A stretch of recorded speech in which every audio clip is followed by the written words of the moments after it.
pessoal, tudo bem? Hoje nós estamos com mais uma aula do nosso projeto Papo de Previdenciárias. E o tema, quesitação.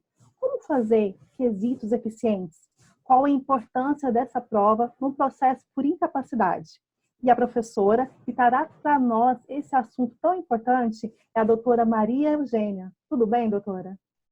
Olá, doutora! Tudo bem? Tudo bem, pessoal? É um prazer estar com vocês hoje, tratando desse tema tão importante e tão minucioso na área previdenciária, porque, diferentemente da quesitação em todas as outras áreas do direito, a quesitação aqui no direito previdenciário é de suma importância e é um divisor de água nas decisões de procedência, especialmente dos pedidos de benefício por incapacidade.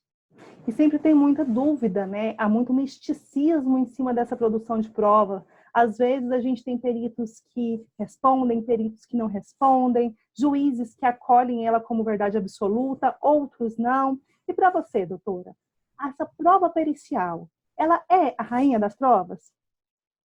Então, a gente ouve muito essa expressão. No direito processual existe esse dilema, né, da rainha das provas e da prostituta das provas. No âmbito processual, a rainha das provas é a confissão e a prostituta das provas a prova oral. Aqui no direito previdenciário, a prova técnica pericial, ela não é considerada a rainha das provas, porque ela não é uma prova absoluta. Ela é sim uma prova relevante, porém passível de impugnação, uma prova relativa que pode ser inclusive objeto de anulação com base aí em impugnação fundamentada que possa vir a descaracterizar essa prova técnica pericial. Certo, a gente tem, até mesmo corroborando com essa informação, a súmula 47 da TNU, não é isso?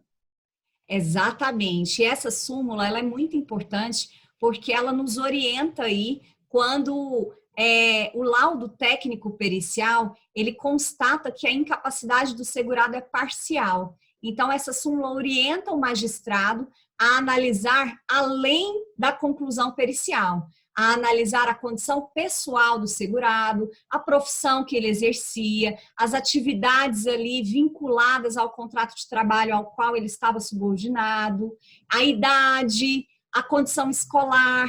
Então, a súmula 47 do TNU, ela é uma súmula extremamente importante e ela evidencia exatamente isso, que a prova técnica pericial é uma prova relevante, porém não é absoluta. O magistrado pode sim se apegar a outras provas constantes dos autos, tanto para reafirmar o laudo, no sentido que as outras provas indicam, ou para desconstituir o laudo e validar as outras provas constantes dos autos. Certo, e voltando sobre o tema quesitação, vamos conversar mais um pouquinho. A gente sabe aí que nós temos 3 modalidades de quesitação. Poderia falar um pouquinho para a gente sobre cada uma?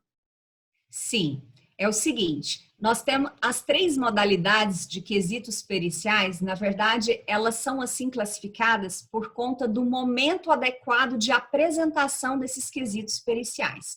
Para começar, eu tenho que ressaltar que é sempre muito importante fazer quesitos periciais no processo previdenciário, porque a perícia previdenciária ela é completamente diferente da perícia civil, da perícia criminal e da perícia trabalhista. Muitas vezes a gente não consegue sequer aproveitar um laudo pericial trabalhista aqui na esfera previdenciária. E aqui, essa quesitação, ela abre a possibilidade de que os pedidos da inicial sejam julgados procedentes, por mais que haja uma constatação pericial técnica duvidosa ou confusa, porque eu posso amarrar com a minha quesitação fatos da realidade contratual do segurado com a constatação que vai ser analisada na ocasião da elaboração da perícia técnica. Tendo feito esses esclarecimentos, eu preciso ressaltar que são 3 os quesitos periciais possíveis de serem apresentados na esfera judicial. Eu tenho o primeiro deles, que são os quesitos classificados como assistenciais, são aqueles apresentados já com a minha petição inicial, quando se trata de um benefício por incapacidade, ou apresentados ali a partir do momento que o juiz despacha, dando provimento ao meu pedido de realização de perícia técnica e me intimando para a apresentação dos quesitos periciais e indicação de assistente técnico. Esse é o quesito assistencial, né, assim denominado, porque ele é o primeiro, é a primeira oportunidade de apresentar quesito dentro do processo judicial previdenciário. O segundo são os quesitos suplementares, aqueles que eu posso apresentar no momento da realização da perícia, especialmente aquelas perícias de segurança do trabalho, quando eu vou ali constatar alguma situação que caracterize a atividade como especial, para fins de deferimento de uma aposentadoria especial ou uma aposentadoria por tempo de contribuição com aproveitamento de tempo em atividade especial, porque nessas perícias o advogado pode participar. A gente tem muito conflito e muita discussão na perícia médica, se o advogado pode, se ele não pode participar. Então, infelizmente, como ainda tem muita discussão, apesar de que nós temos normas que permitem a participação do advogado na perícia médica, né? Desde que comunicado médico, comunicado juiz e autorizado pelo paciente, no caso o segurado, o cliente. Porém, o médico pode se opor a essa participação. E na perícia de engenharia, na perícia de segurança do trabalho, eu não tenho barreiras. Eu, advogado, posso e devo participar dessa perícia. E é no momento dessa perícia que eu posso apresentar os quesitos suplementares. Seja no momento dela por escrito para o próprio perito e exigir que ele conste lá, registre no relatório da perícia que eu apresentei essa quesitação, seja às vésperas lá da realização da perícia, eu faço o protocolo desses quesitos suplementares porque eu tomei conhecimento de alguma situação diferente do local da perícia, de aquele ambiente ali não ser mesmo equiparado ao ambiente de trabalho que efetivamente era o ambiente do segurado, né? A época do contrato de trabalho que eu preciso caracterizar a atividade como especial.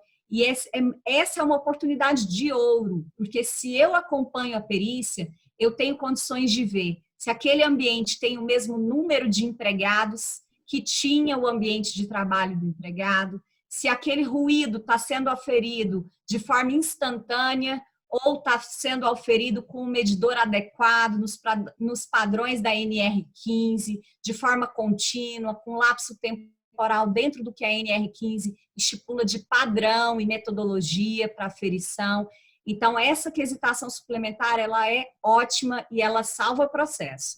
Agora, a última Deixa eu só fazer um adendo, doutora, porque essa questão de acompanhar a perícia, principalmente quando a gente fala da aposentadoria especial, ela é muito importante. Eu fico brincando que quando nós temos perícias de aposentadoria especial, é sempre bom ir duas. Uma acompanha o perito e a outra bate foto e grava. E pessoal, acreditem, uma gravação em um determinado processo foi a prova base para a gente desconstruir um laudo. Porque as informações que esse laudo veio não eram as informações que ocorreu no momento da perícia. E como que a gente pode comprovar isso? Gravando. Então, é muito importante. Agora, continue aí a sua exclamação. Exatamente. Inclusive, nós duas já tivemos a oportunidade de realizar esse acompanhamento de perícia, né, juntas, e foi muito bom. E a gente apresentou quesitos suplementares lá no momento, constou, né, do laudo técnico, e foi ótimo, porque realmente salvou o processo. Se não fosse isso, a gente teria muita dificuldade. O terceiro tipo de quesitação, né, de quesito pericial, é o quesito de esclarecimento. Ele é apresentado, né, a partir do momento em que o juiz me intima para impugnar ou para me manifestar a respeito das conclusões periciais apresentadas aos autos pelo perito. Então, ali eu tenho já a conclusão do perito e eu posso, através desse quesito de esclarecimento, rebater a conclusão dele, me opor à conclusão dele, suscitar por que ele não investigou tal documento, fazendo uma analogia ali com o que ele constatou, né, num exame físico, ou através de uma análise presencial do ambiente de trabalho. Essa quesitação também de esclarecimento, ela é muito importante e ela só pode ser feita por nós advogados. Então, nós temos um papel imprescindível no processo previdenciário que demanda a realização da prova técnica pericial. E é importante Acredito falar... que o segurado, sem o acompanhamento do profissional advogado, que demande aí numa demanda que requer a produção da prova técnica, ele tem muito prejuízo. Não, com certeza. E é importante a gente falar o seguinte, quando faz esses últimos quesitos, esses quesitos de esclarecimento, e se o juiz não oportunizar para o perito responder, pode ser aí uma causa de nulidade para você levantar. Chega a ser até incoerente, porque aquela primeira perguntinha, as nossas primeiras perguntas, muitas vezes eles entendem que não. Agora, essa de esclarecimento, pessoal, ela tem um valor muito grande, a gente tem que saber trabalhar ela dentro do nosso processo. Não é verdade, doutora? Exatamente. Ela é de suma importância e, por vezes, ela permite, né, a nulidade da perícia e a elaboração de uma nova prova técnica. E nesse momento é importante o advogado chamar talvez atenção para os documentos ambientais que foram juntados no processo. Porque aquele ambiente de trabalho o juiz não conhece, você que está levando. E sobre esse outro tema, doutora, qual que é a importância do PPP em benefício por incapacidade? Então, essa pergunta é muito boa, porque muita gente que atua na área acha que o PPP não tem relação nenhuma para um pedido de auxílio-doença, por exemplo, ou de aposentadoria por invalidez. E ele tem. Ele muitas vezes é fator determinante para a constatação da incapacidade total para o trabalho e da conversão de um benefício de auxílio-doença para um benefício de aposentadoria por invalidez. Por quê? O PPP, ele traça o perfil profissiográfico daquele trabalhador ao longo daquele contrato de trabalho todo. Então, ele é lá parametrizado através de um formulário padrão do próprio Ministério, né, do Trabalho e Previdência Social. E aí ele tem campos onde constam quais são as atividades,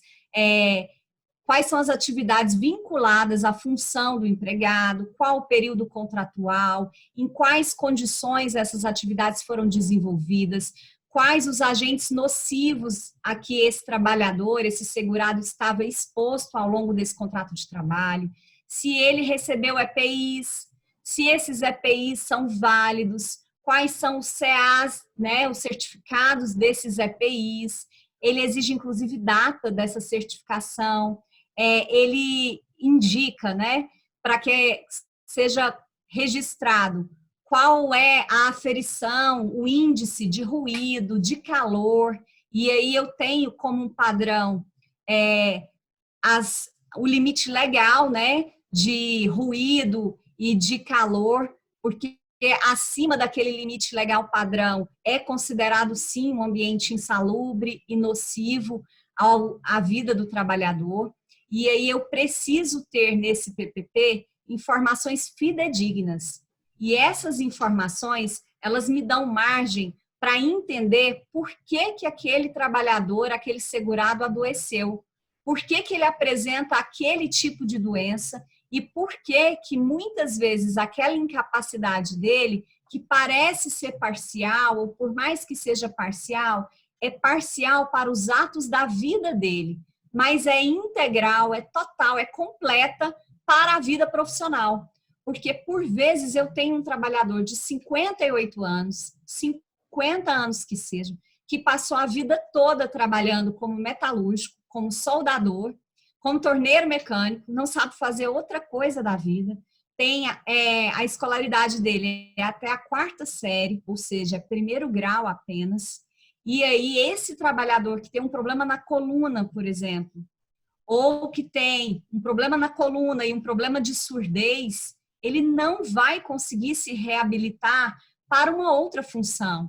A exemplo das funções que mais se reabilitam, né, no Brasil, de porteiro ou de técnico, como que uma pessoa surda ou uma pessoa que tem um problema grave na coluna, que às vezes não pode permanecer por muito tempo sentado, nem por muito tempo de pé, pode executar a atividade de porteiro, né? Então, através do PPP, eu consigo ali estabelecer um liame indicativo de que aquela doença que o segurado padece e apresenta, ela é incapacitante e ela promove uma incapacidade total dele para o trabalho, porque ele não tem condições de exercer outra atividade compatível com a limitação que ele apresenta. E é interessante isso até no momento que nós vivemos aí pós-reforma, aonde quando vem aí um benefício acidentário, a forma de cálculo, o RMI dele é diferente.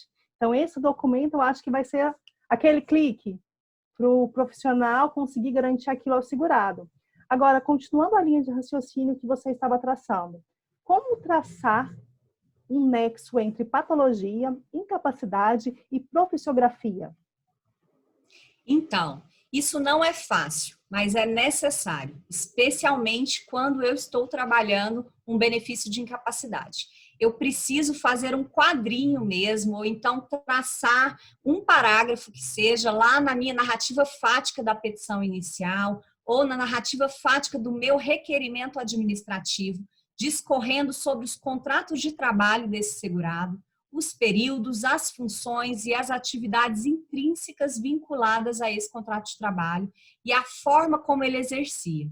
E aí, além disso, eu preciso traçar também uma ordem cronológica dos atestados médicos, para que o juiz e o perito tenham condição de visualizar de cara quando se deu a incapacidade desse trabalhador, qual é a doença, onde foi o pico da doença, se essa doença foi tratada, se houve resposta desse tratamento, se é possível a progressão dessa doença, ou se eu consigo aí amenizar a evolução dela, né? Então, esse perfil eu consigo traçar através da análise documental prévia, né, que o advogado tem acesso antes de fazer o requerimento.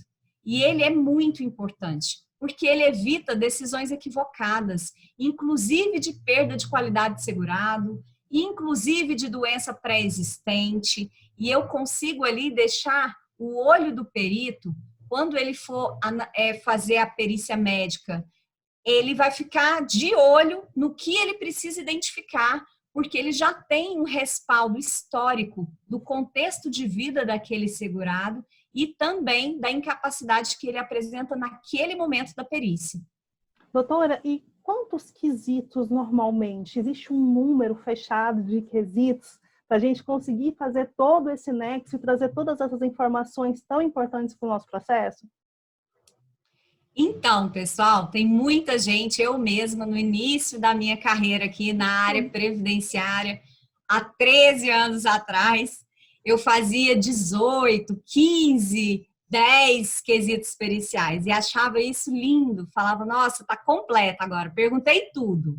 E não é assim. Aqui na área previdenciária, menos é mais. Não existe um número específico que é o adequado, que é o ideal, né? O que se vê e o recomendável é que a gente faça o mínimo de quesitação possível, porém, com a maior profundidade possível. Porque a quesitação tem que se vincular à causa de pedir que está descrita no requerimento, que está descrita no meu atestado médico ou no meu PPP, e também a causa de pedir do meu pedido. Então, eu sugiro que se faça aí no máximo 6 quesitos, de 5 a 6, e que sejam quesitos bem pontuais e que traçam, né, reflexões e análise, tanto do perito quanto do juiz, aos documentos que subsidiam o meu pedido, seja de benefício assistencial, seja de aposentadoria por incapacidade ou aposentadoria especial. Certo. E aproveitando esse gancho, a doutora Simone, na última aula dela de valoração da prova, ela falou para a gente sobre prontuário médico, sobre a tela SAB, sobre os atestados, sobre os exames. Agora, olha a perguntinha que eu tenho para você. Você acha interessante a pessoa chamar atenção no quesito para aquele documento X e fazer uma pergunta em cima daquele documento? Então, se for um documento que favorece a minha tese, acho interessante sim, acho pertinente. Agora, se for um documento que vai traçar uma interrogação na cabeça do perito, ou vai dar margem para dupla interpretação, especialmente sobre pré-existência de doença, aí eu não acho viável eu evidenciar esse tipo de documento. Por quê? Nós, advogados, temos aí nessa área previdenciária que conviver com alguns profissionais médicos que não têm hábito de escrita, que economizam muito nas palavras, que resumem muito os relatórios médicos e os atestados. Então, por vezes, eu atendo cliente que me apresenta um atestado com o nome dele, com a quantidade de dias que ele precisa estar afastado, com carimbo e assinatura do médico e o CID da doença. Só. Não tem mais nada. E eu tenho que recusar esse atestado médico. Por quê? Por vezes, o momento processual que aquele cliente está, ou o momento do requerimento administrativo que ele está, se é um recurso, se é um segundo pedido, ele me exige um documento médico melhor elaborado, um documento médico mais completo, né, com maiores evidências, melhor escrito. Então, essa técnica, esse olhar, o advogado precisa ter. E aí, se vai pontuar ou não um documento específico, eu preciso ter absoluta certeza que esse documento médico específico, ele corrobora com a minha tese. Porque se ele for trazer qualquer tipo de dúvida, é melhor não cogitar, não apontar de forma pontual. Tá vendo, pessoal? Tanto que é importante você analisar cada caso com o detalhe que ele precisa. Se a gente tem aí, como a doutora falou, documentos bons, um documento que você fala, se o juiz vê esse, vai ganhar o processo, coloca isso no quesito. Se não, esquece, né, doutora? Exatamente. Agora vamos conversar um pouquinho aí sobre doença e incapacidade. Ainda tem aquele mito da pessoa chegar e falar, eu tenho, por exemplo, AIDS. Já que eu tenho AIDS, eu tenho incapacidade. E a gente sabe que não é isso.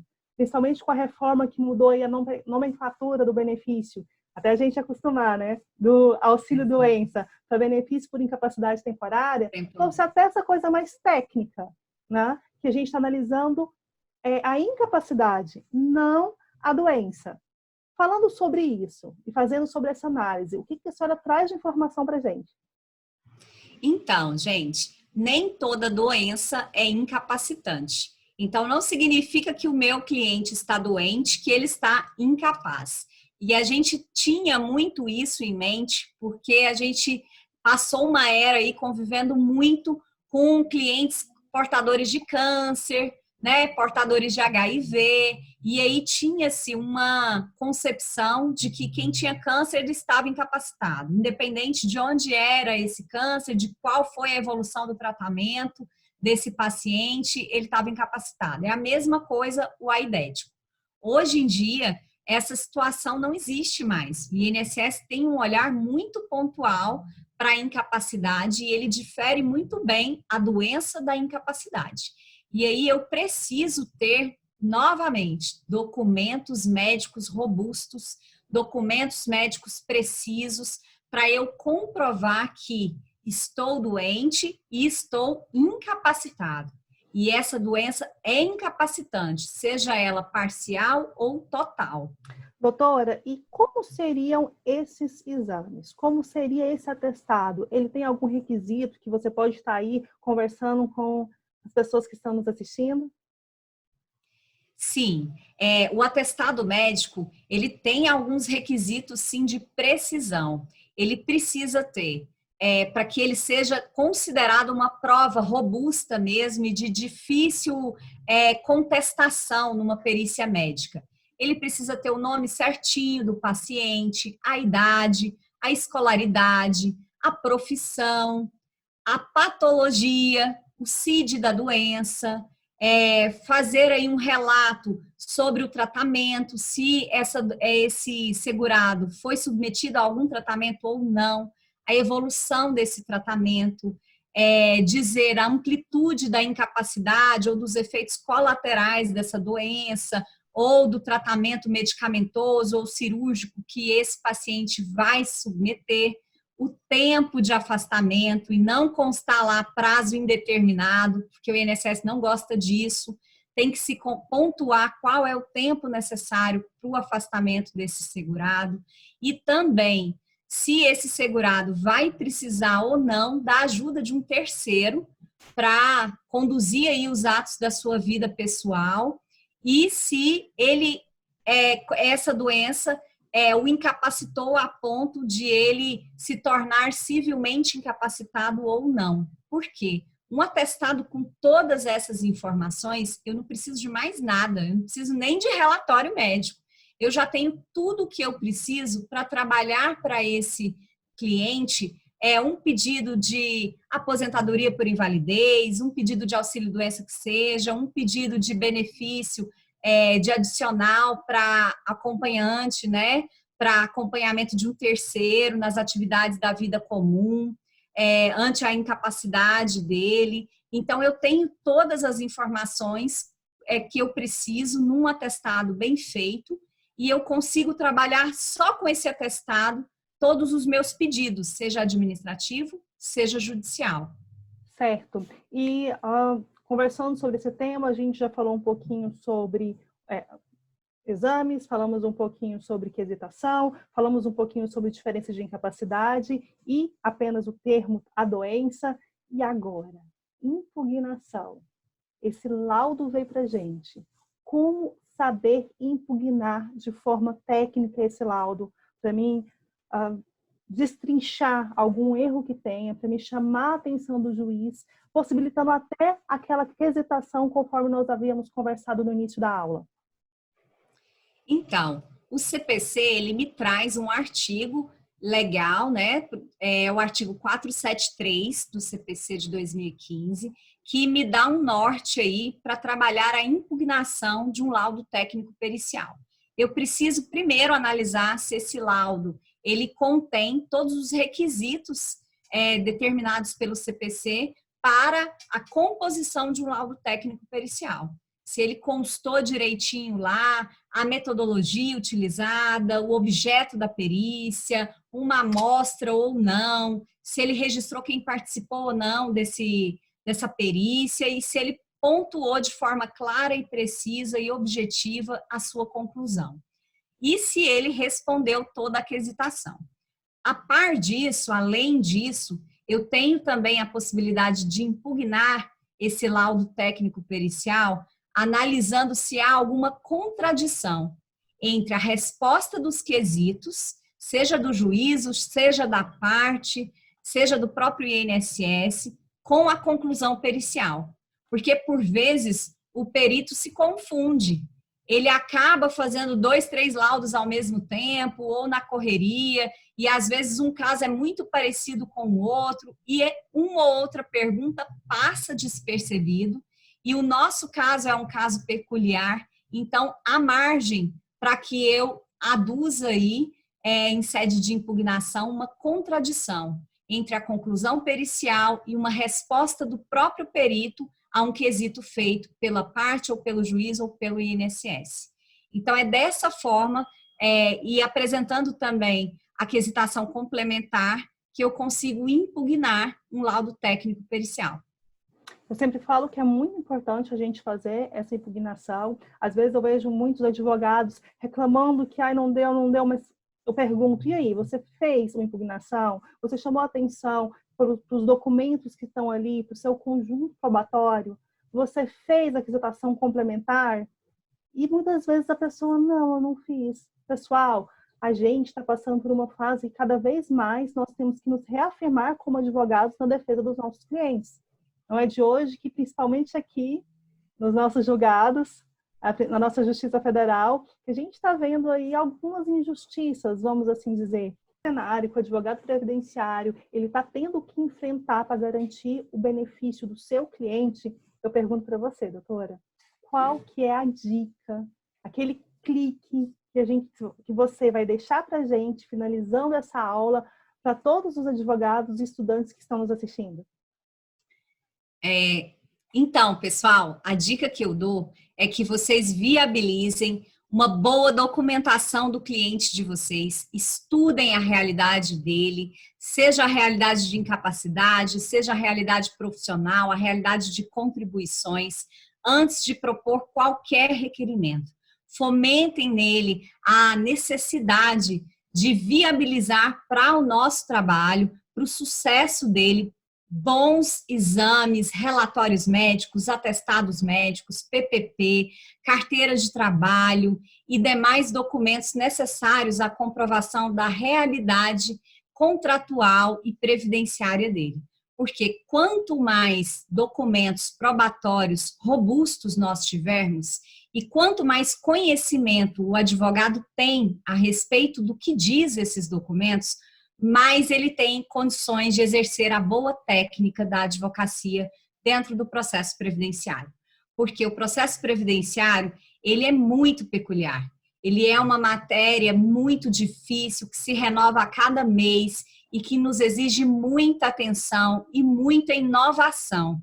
Então, eu preciso ter conhecimento exato da causa para eu exercer a minha boa técnica, para eu contradizer aí as pegadinhas do INSS, os preconceitos e os pré-julgamentos dos juízes, dos desembargadores do nosso Tribunal da Primeira Região. Então, eu preciso conhecer bem a minha causa para eu exercer a boa técnica. Essa é a minha dica. Ótimo, muito obrigado. Aula preciosa, muitas informações. Pessoal, vamos tentar colocar isso em prática e juntos vamos mudar a jurisprudência aqui de Goiás? Só assim, hein? Um beijo e até a nossa próxima aula. Tchau, pessoal!